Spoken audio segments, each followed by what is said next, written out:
welcome to another episode of Design in Progress. Tonight, we are going to do something that some might call a little clickbaity, which I'm not crazy about, but we're going to talk about one of the nominees for the Spiel de Jahres. In the Footsteps of Darwin was one of the two kind of runner-ups this year. We'll take a look at it, see what we can kind of glean from the design, what we like, what we don't like, and what we could maybe incorporate into our own designs as we move forward. So, playing the game, you have your 4 types of continents, you have your 4 types of animals, so it really becomes this kind of set collecting game, and the sets that you're trying to collect get randomized because of the different types of scoring that you have. And while that ends up being a pretty clean and elegant rule system that is really easy to teach, I feel like it lacks a little bit of depth, because you're basically you're trying to get either things in a row, things in a column, things in a quadrant to all kind of line up. And there's not really that much interaction. There's not really that much of changing of things or even that much of deep strategy that you can impart on it, because it's only 12 rounds. So what you can actually do with what you have ends up being pretty limited, especially when there's a random input-output of what you can choose on each turn. So I think what Spiel de Jahres maybe saw in this was a game that was really, really simple to teach and had some strategic depth, was a little bit of a puzzle, but wasn't overly complicated. You know, we've all been to that game night where somebody pulls out a giant box and they talk at your face for 30 or 40 or 50 minutes and explain how the game works. And then you start playing the game, and then the game takes an hour and a half or 2 hours or 3 hours, or just keeps going. This is a game you pull out, it takes 5 minutes to teach, and it takes 20 minutes to play.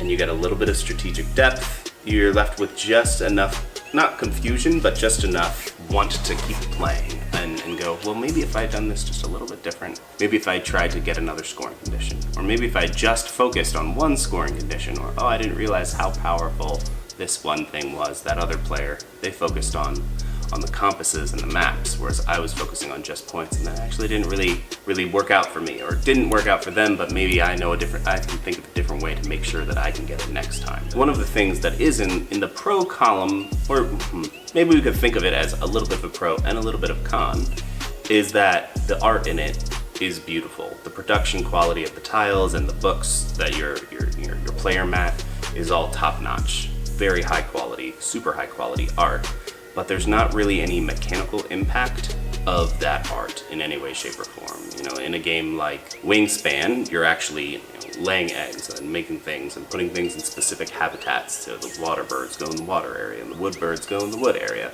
Whereas this, there was not really any through line. It's not like, oh, mammals always gave you this sort of points, or lizards always gave you this sort of points, or North America and South America gave you this sort of bonus. There was none of that. So in all reality, you could strip away all of that pretty art and make it in a completely abstract game, and it would still be functionally identical.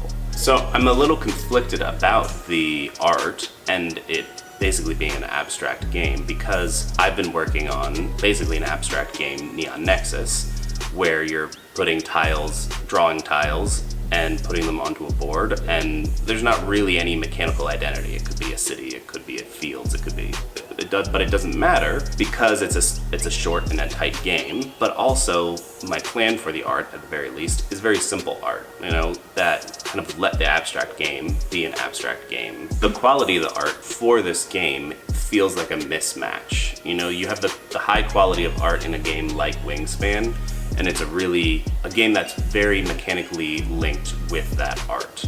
Whereas here you have this beautiful art, dozens and dozens of beautifully rendered animals, an entire pamphlet of animal facts, but no real identity to the game that needs that level of set dressing. So what can we learn from that?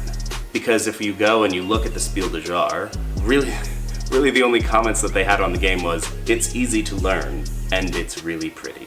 Which is, you know, sometimes that's enough to get it to the table at Thanksgiving dinner with your mom and your grandmother and your sister is going, hey, I can teach you this game in 5 minutes. It's only gonna be 20 minutes for us to play. It has really pretty animals. And here's this book of animal facts that you can read. And sometimes that's enough, but is that enough? Should that be enough to be one of the top 3 games of the year? Is the real question.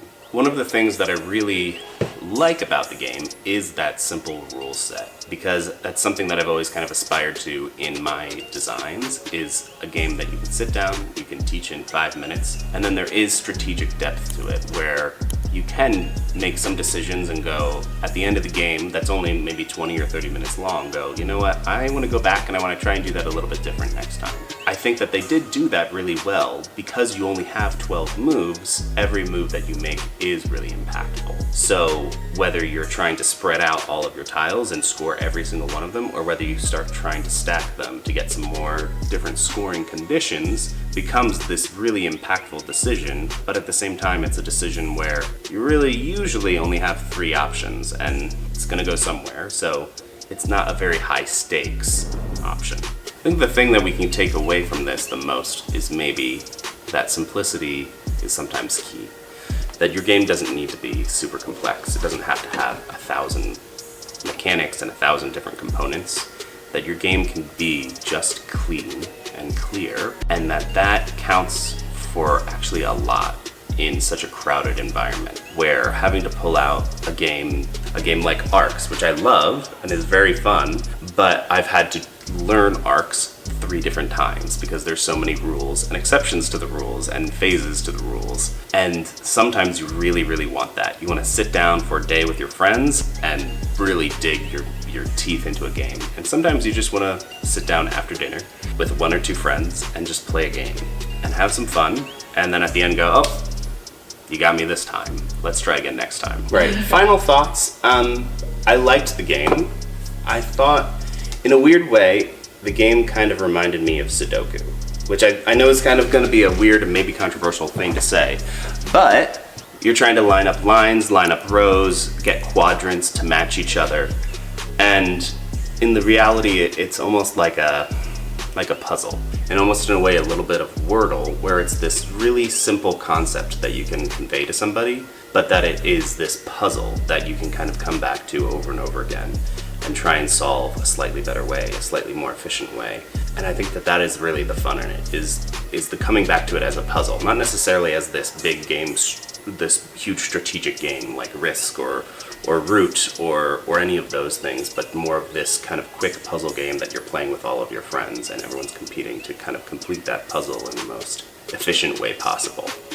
I think some interesting things that they could have maybe done is amongst the animals, you have all of these characters, and there's maybe 5 or 6 of them, and they're basically just 2 animals worth of a card. So you get some score and a compass, or you get a map and you get cartographer. You get 2 things as opposed to just 1 thing.